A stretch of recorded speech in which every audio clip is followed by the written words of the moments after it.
Hello and welcome to this week's episode of Fratello Talks. I'm your host Nacho, and today I'm joined by RJ and Lex. And we are going to be, this is going to be an easy one for me because you guys are going to be talking about AP and some new stuff from AP and the 150 years of AP this year. Lex, you were there. You're going to tell us all about it. Yeah, I was there. Perfect. I'm just going to listen. I'm going to be like one of our listeners, right? I'm just going to sit here and listen to you guys do the talking. But of course, before, let's do wrist check. RJ, what's on your wrist? Wow. I'm wearing the new Seamaster Diver 300M in bronze gold on a rubber strap. I like it. It's the Golden Eye. Yeah. That's the official nickname. Yeah. It looks nice. Did they heard it here first? Yeah, did they get? It's not official, but we're calling it the Golden Eye. Good. I like that. They're gold 30 years since Golden Eye. Golden Eye. Yeah. I think the combination of bronze and gold and burgundy is very nice. Yeah. I was 100% ready to not like it, and I really like it. Yeah. You don't like the price, but you like the watch. I don't mind the price because I don't feel like I need to own it, but I think that the watch itself looks great. Yeah. It's a really great combination, and I have to say, you said this before, I probably wouldn't like it better on the mesh. I think like this on the really strap, strap. it's spot on. Yeah. I looked up the price of the full gold one. There's one in Setna gold and one in moonshine gold. Mm-hmm. Mm-hmm. And it's exactly 2 times the price of this one. Oh. But on rubber. 2 times 9K is 18K gold. But the gold one on rubber is 2 times the price. Okay, cool. Yeah. Nice. Lex, what about you? What's on your wrist today? My Grand Seiko SGBX 341 tough quartz 40 millimeter thingy. Perfect. Boom. Perfect. With a couple more white scratches, I see. Yeah. It does scratch this one. Yeah, that's the Saratsu soft polish. That's what you get. Yeah. I left my Grand Seiko back at the service center. Oh yeah, yeah. During our in visit. Schiedam. Yeah, yeah. That's a new one. I don't think you've worn it yet on the podcast, right? No, not on the podcast. Okay, well, but in real life, see it, I did. Yeah. But people will get to see it once it's nice and fresh. It's a new fresh bezel. surface. Oh yeah. Yeah. Was it the bezel has a scratch, and they said we can Zaratsu polish it. I have to do this move with it. Yeah, and that's then how they do it. Yeah. But you will still see the scratch. It was quite deep, so they said, we can also replace the bezel, the bezel. First scratch is the deepest, so it's good that you're getting that that bezel taken care of. Cool. Yeah, and I'm wearing my Breitling Aerospace. The long and short of it is I was watching the SAG Awards yesterday and saw Harrison Ford was wearing his with a tuxedo. And I thought, if I can be just a small fraction as cool as Harrison Ford someday, I can start by wearing the same watch that he was wearing. And and you're wearing it on a bracelet. On the bracelet. This is my tuxedo watch. No, but yeah. So I saw him rocking his and being really funny out there, and So I grabbed it this morning. It's a little bit of a hat tip. I always wonder who watches these award shows. Indiana Jones. But it does. It wasn't really my choice. It was more the significant other who took over the remote. But I have to say, I normally don't watch these things, but this one was fun because it's a bit more loose than the Oscars. It's a little bit it runs off the rails a little bit, and the speeches, like, things go wrong, and it's actually entertaining to watch. So it was a good time. It was a good way to. It's on Netflix for those interested. But back to watches. Yes. AP turns 150 this year. Mm-hmm. And Lex, I would like to know your whereabouts in between the dates of February. What was it? Early last week. Yeah, early last week. I've heard allegations that you were in Le Brassus. I was in Le Brassus. Yeah. So everything turned. The whole of Le Brassus, including the hotel des Horlogers, was the Audemars clock corrected now? I didn't look. Probably not. No, I don't think so. Probably not. But everything was in the 150th anniversary theme. Mm-hmm. So when AP does something, they do it all the way. Right. Yeah, exactly. They go all the way. They like go in all Five the way. Guys when you order a burger. Yeah, that's all the way. Always, yeah, yeah, true. So yeah, very, very impressive. So you already, they already bring you in the mood, and it was great. But the watches were, I think, even better. To be honest. Right. So because in the end you can have a nice dinner and a show, and a nice venue. But if the watches are crap, then Yeah. But that was impressive too. Cool. Could you talk us through? We can maybe start with the different families of watches, right? So first go Royal Oak, then go offshore, then go Code 1159. Yeah. Spoilers, sorry, but you can talk us through it, and then we can give some the most important. The most important thing is, of course, the launch of a new caliber. 7-1. 7138. Yes. 422 parts. What the idea behind is to create a more ergonomics were at the center, and that sounds really boring. We're going to do things more ergonomically.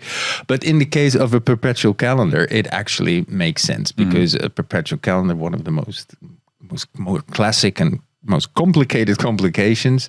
Reading a perpetual calendar, a traditional perpetual calendar where you have the subdials and everything, is a bit tricky. Also, if you don't have reading glasses, then you're screwed no matter what they do to the little dials. But anyway, so they changed that. So they really worked on that. So instead of having the American way of displaying the date, now it's the European way of displaying the date. So from left to right, it's that's easier. And then they also centered everything on the subdial. So you have the Monday, the first, the January. Everything is centered, and also the date wheel, the date display. The numbers are more evenly spaced out, so it doesn't. Especially on the older designs, you see that in the end, you can see that everything gets really cramped. From the 20th on, it's a bit it gets a bit cluttered, right? Yeah. So they changed that. Mm-hmm. And then, of course, they have done away with the crown, with the correctors in the side of the case. So the case is now completely clean, and everything goes through the crown. So in total, there are 5 patents. I think there are 2 or 3 in the crown, and then also there's a patent for because if you space out the numbers, the date numbers, you also need a different wheel, so it has different shapes, different depths, so the teeth are different. So there's a whole lot going on.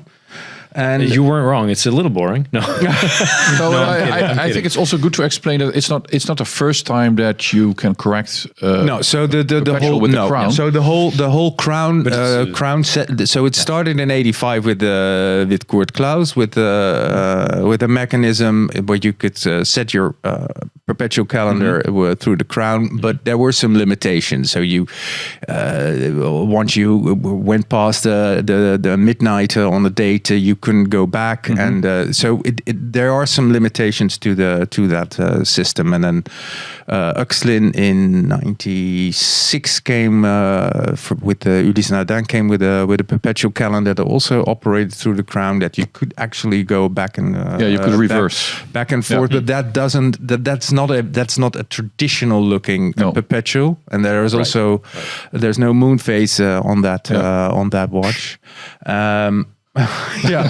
Now you also have exactly. Now you also have a Moser, by the way, which is made of cheese. And no, that's the other one. This is made of ham. No, put them together in the grill. You have Swiss toasty. No, you don't. No, but and that's also crown operated, but that of course also doesn't really have a traditional look, because the Moser with the little hands and parts are on the back. I think. Sorry to interrupt, but you just gave Moser and Studio Underdog the idea for their next watch. Probably. Ham and cheese. Yeah. We'll see Anyway, but back to the caliber 7138, not the 39. You can't mess it up. The movement. No, that's great. Some other perpetuals. And the good thing is, one of the geniuses behind it is Julio Papi, formerly of Renaud et Papi, and of course Renaud et Papi doesn't exist anymore. It was bought by and integrated into AP, but Julio Papi is still around. Have you been to the new manufacture from them? Yeah, this was all in the new manufacture. It's huge. So they are very ambitious, and they also had this virtual reality room. Okay, a few years ago. I haven't been amazing. There. Okay, cool. Yeah. So I was talking to Julio Papi because we got to see the watches, and there was a special room where they showed us the inner workings of the caliber 7138. So I asked him, how have you been? What have you been doing? And etc. etc. And what is your exact role? And he said, well.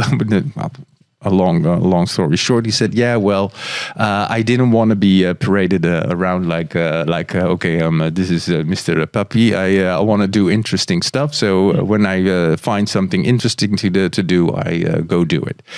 Anyway, he went and started this design of a crown system." Together with other people. I forgot the name of the technical director, who was also very, very knowledgeable.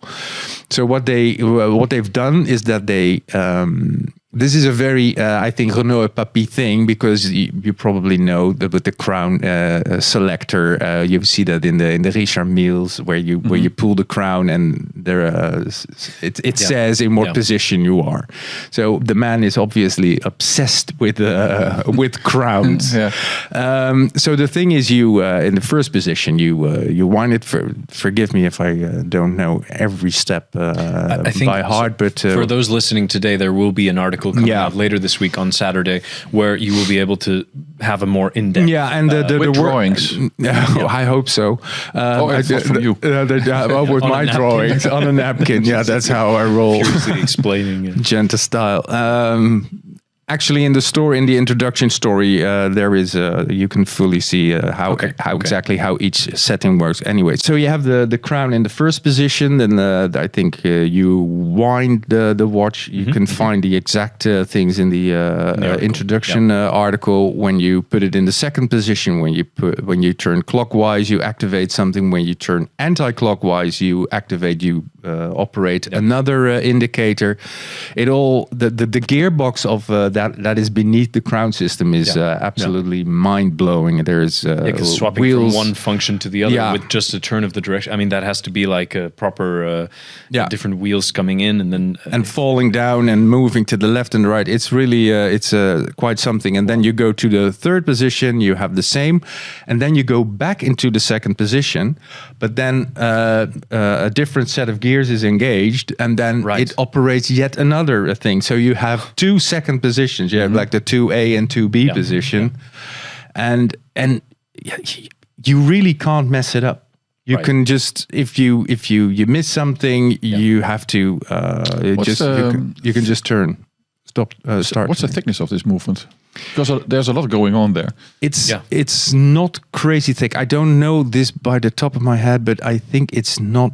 I think it's in the same thickness as the previous. As the previous. For those watching, we'll put up the number on the screen. Yeah, exactly. Yeah. Quickly look it up.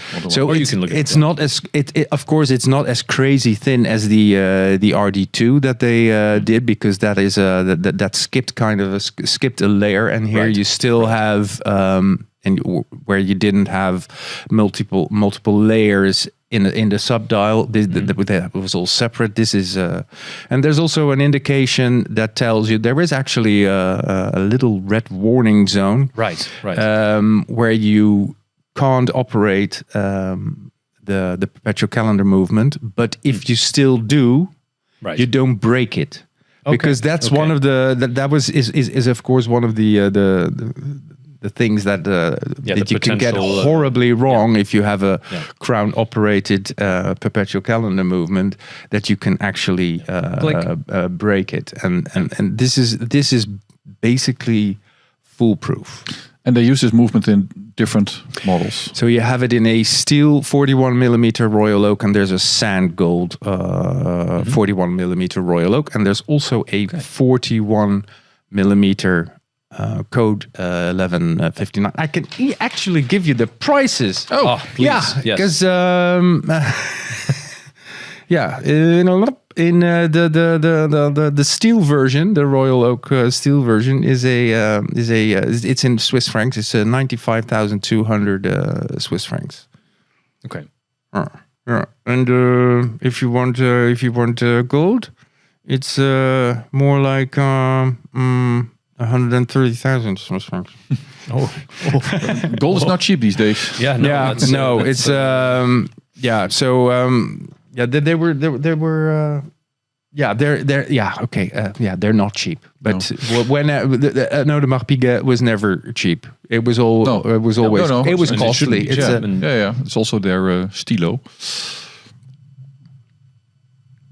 I want to say something. Yeah, please. That's what you're here for. Yeah. Oh, yeah. True. Otherwise, it's not a podcast. No. We just cast a pot. Yeah. Otherwise, it's meditation. Well, watchmaking kind of is, I guess. True. No, but I'm not surprised by this because Audemars Piguet does great stuff. They always have done great stuff. I think they were one of the first, or the first with a perpetual calendar in a wristwatch. Not even sure. Was it? They did. They did 12. It was 12 watches back in 19. Oh God, is it 26? Or is it late? No, 56. 56. Something with a 6. Oh. I know that they did 12. I forgot the reference number from the top of my head. They did 12, and of the 12, 9 also had a moon phase indication. The other ones. So in that regard, it's not so strange that AP comes up with this. It's not strange at all, but I'm a little bit... It seems to me that the roles have changed between AP and Patek Philippe. We had a discussion about that, and we had to... These are things you expect from Patek Philippe, and they don't do this stuff. I don't think that's entirely true, because the inline... perpetual calendar that Patek released 2 years ago, I think. Yeah, I think so. First with a blue dial, and later it was a salmon. Yeah. I think that was a great innovation. That was definitely something else.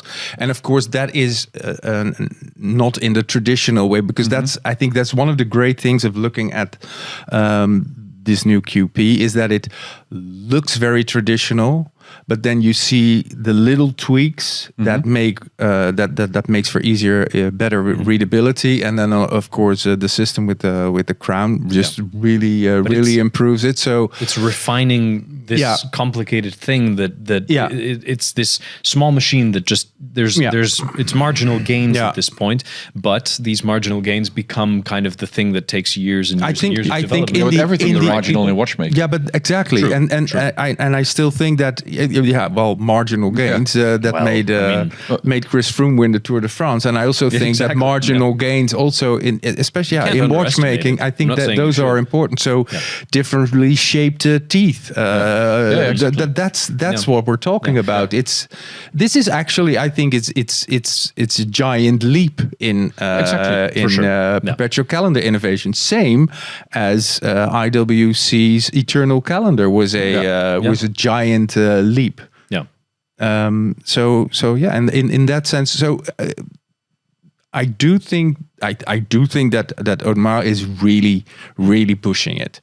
And they have a fantastic tradition when it comes to perpetual calendars. And I think the RD2 was, of course, one of the most there is a production version of that, and there's also a lot of, I think, spectacular open work to perpetual calendars from them.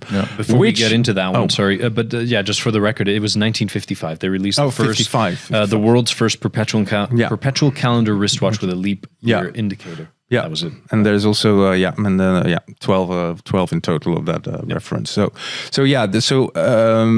And there was actually also a spectacular titanium and BMG, that is bulk metal glass Royal Oak open work perpetual calendar, and that's actually the last of its kind. They're gonna phase out that movement. It was 175,000 Swiss francs. It's absolutely gorgeous, but you can also imagine that they will come with an open worked version of their new perpetual calendar movement. So it's an impressive brand. They do impressive stuff. It's much more than 15 years ago, everyone was full on the Royal Oak offshores. And there were some impressive innovations as well in the Like they had a Grand Sonnerie that was very loud, I remember. Yeah, there was also the lap timer, remember that one? So there's really cool stuff, but I think this is this is on a different level. What I also like is that, so they're celebrating their 150th anniversary, and they're coming with something innovative in a very traditional field. Yeah. So it's the right thing to do. Yeah. It's the right moment to do something like this. And then, so also to mention a special feature of the 150th anniversary, I believe some of the models will feature a special logo. There's an old like a handwritten font in the subdial, and there was also a 150th anniversary rotor in the back. Okay. But that's only. They're only going to do that. I was not so much a fan of the writing and script on the. No, I also prefer the regular. Fit. No, especially in the Royal Oak. Does fit. I always was a fan of the Royal Oaks in 39 millimeter, and that for me was the perfect size. And then later on, they made bigger ones. I think 15500 or 15400. They were like 41 millimeter. Yeah, this is also this one 41. as well. Was it okay? I thought it was. It works. I think it works. The thing is, I think that the Royal Oak chronograph in that size doesn't work on my wrist. I prefer the smaller. I think it's a 38. Now it's 38. I had a 39 chronograph as well, the 26. That is nice. But in the case of this perpetual, there's so much happening on the dial, and it's also nice to have a large dial. Aperture, right? If you have a lot going on. And proportionally it works. So yes, it is on the large side because of course it's a very prominent design you have on the wrist. The integrated bracelet makes it feel more. It makes it more. Of course.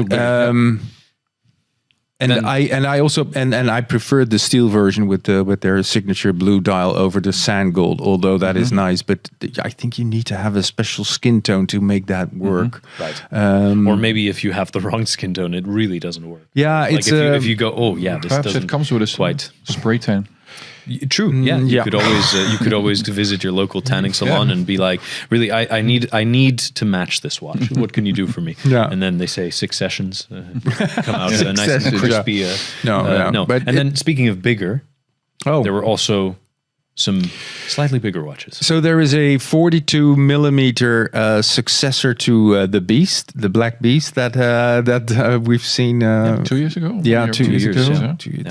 That was an impressive watch. Ceramic, really incredible. Yeah. I think they made a mistake of bringing that one along and then also showing the new one. So the old one, of course, is very much like the original one. Because the new one is a bit of a blackout version, right? Also because it has the mega tapestry dial, and the AP logo is very prominent. And the thing is, when you see them next to each other, the other one, the finesse on the older model, they're going to discontinue that, so that's going to be gone. Get them while you can. It's also how much is it? It's 80 something. It's 87.3 or 83.7. 86 900. Yeah. Okay.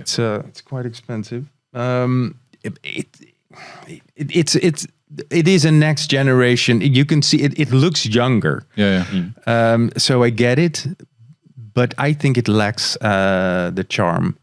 Right. There was also a 43 millimeter Royal Oak offshore cell winding chronograph in black and green ceramic.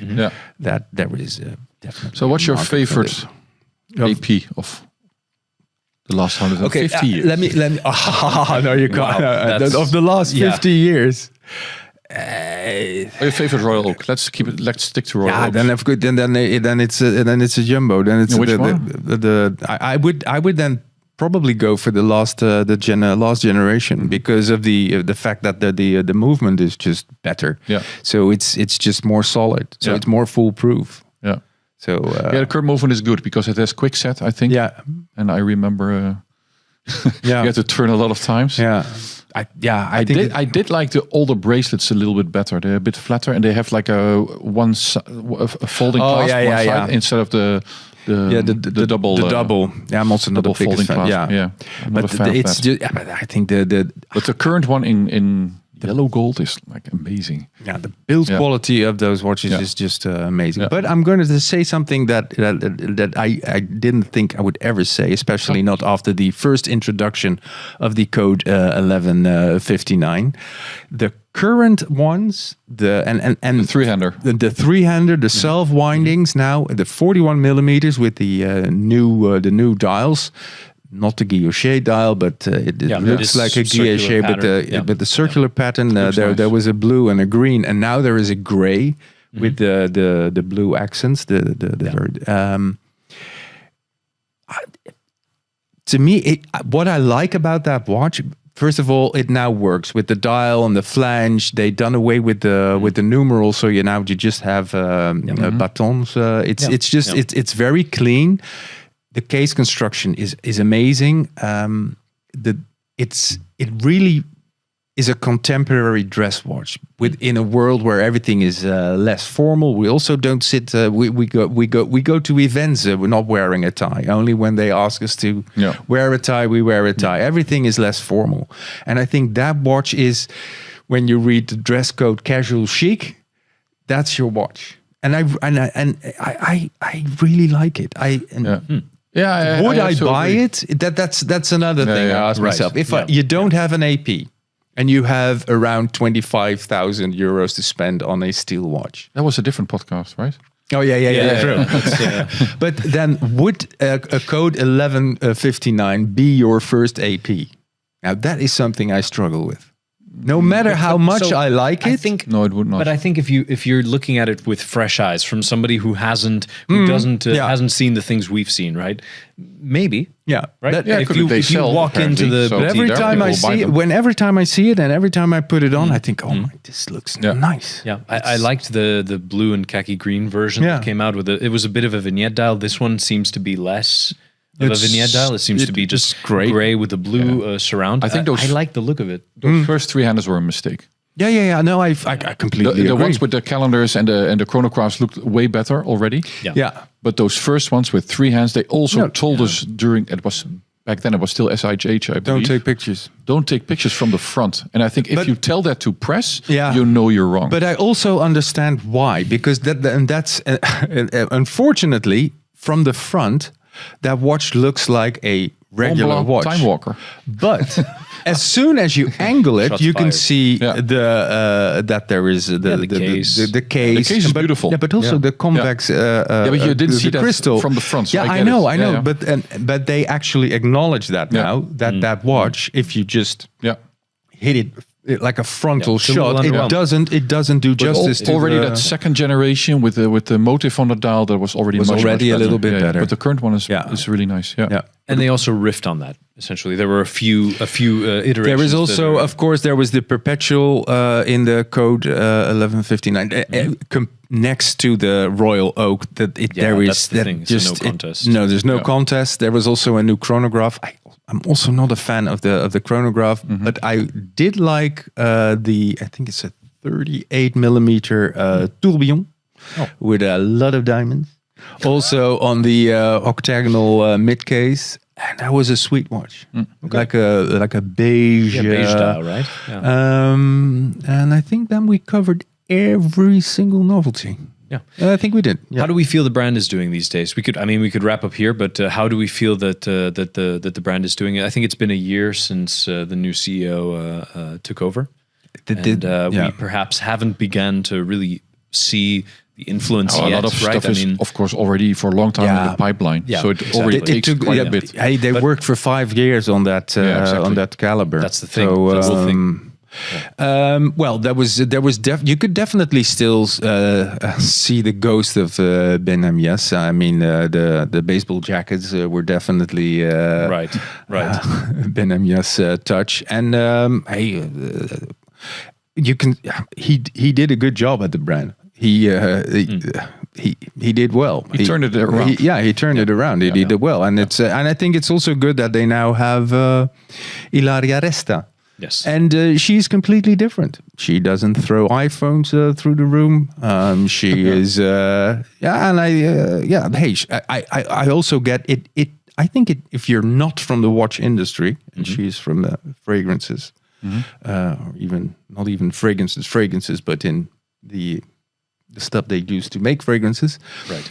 It takes a bit of time to fully understand and of course, into this world. And look at the brand she's at. That's a brand with 150 years of history, and they're operating at the highest level. Yeah, so it will always take time before you see the effects of a new CEO. Of course, of course. And it's a big ship, so it takes quite a bit to turn it around, maneuver, and to see the effects, and in good and in bad way. Yeah. But let's see. Yeah. But will there be more novelties this year? Yeah, this is So this is for they will do it in it's like a 2-stage rocket. So it will be, I think, in October 25th. It will be the second stage. It will stage 2. Yeah. Yeah. Cool. Perfect. Yeah. Well, we have that to look forward to. I have seen something, and I can't talk about it. Okay. Otherwise, they'll find you. And they will. And they'll Liam Neeson you. Cool. Exactly. Okay. You can't say the other thing on YouTube, right? It's a family show. No, perfect. But cool. No, thanks for sharing your insight there on the new on the novelties. We'll be sure to keep an eye out. You do have that second article coming this week with a little bit more in depth on the development on the perpetual. and the perpetual. So people can look forward to that. And the commands. We can wrap it up here with our comment of the week, which comes from Antonio Ubinavale. I think that's it. That's Antonio Banderas. Sometimes I have to admit, guys, this is, if you want to be the comment of the week, sometimes I will discard some just based on the fact that I will not be able to pronounce the name. There's also a number, 4571. Anyway, he says, I'm on the other side. My watches don't let me enjoy my money. Referring to our conversation about don't let money get in the way of enjoying watches. I think that's a feeling that some will be able to relate with, and a good comment. So I felt very poor after leaving. My God. Well, that's hazards of the job. Yeah. Cool, perfect. Well, thank you guys for the discussion. Thank you for tuning in. Leave your thoughts on the new AP novelties in the comments down below, and try and guess the stage 2. Try and guess. Leave your wildest guesses, and we might what are they going to do as a comment of the week. And then in the meantime, remember to like, subscribe, and we'll see you next week for another episode of Fratello Talks. See you then. Noise. Cool.